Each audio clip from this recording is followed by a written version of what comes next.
What's up YouTube, Snatchpotato here with tactic of the day number 6.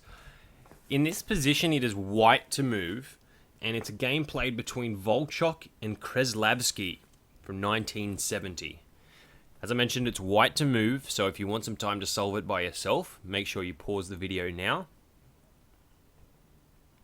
Okay, in this position a couple of things are happening. One, the white bishop is hanging on d6, and also the queen here is hanging on g4. I mean, it is white to move, so the queen's not exactly hanging, but it's worth considering that this queen is undefended and has tension with this queen.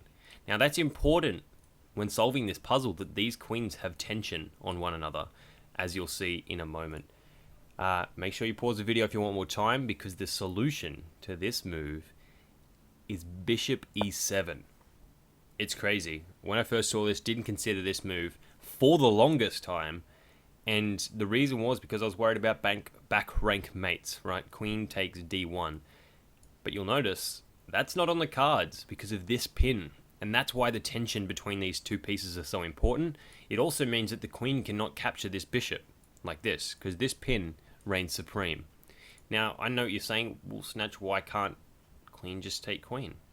And it can, if you want to get mated. So that's the whole point of this puzzle, guys, is that white moving bishop to e7 opens up this attack on the queen with the rook. Now the rook can't be captured, and neither can the bishop by the queen, so the queen's only way of saving herself is to take our queen, which results in mate, as I just showed.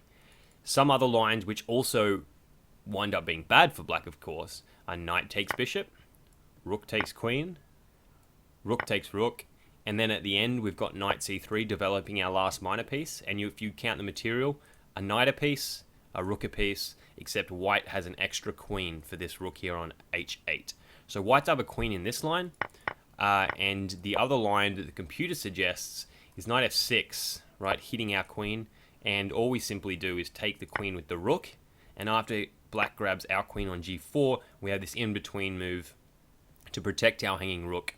Rook takes d8 check, rook takes rook, bishop takes rook, king takes bishop, and knight c3 again. I mean, knight d2 you could play, but you want to keep this d file open. And you'll notice in this position, white's up a whole rook. So up a rook, up a queen for a rook, between these two positions, like, it's much of a muchness at this point between these two, between this position and this position. It doesn't really matter.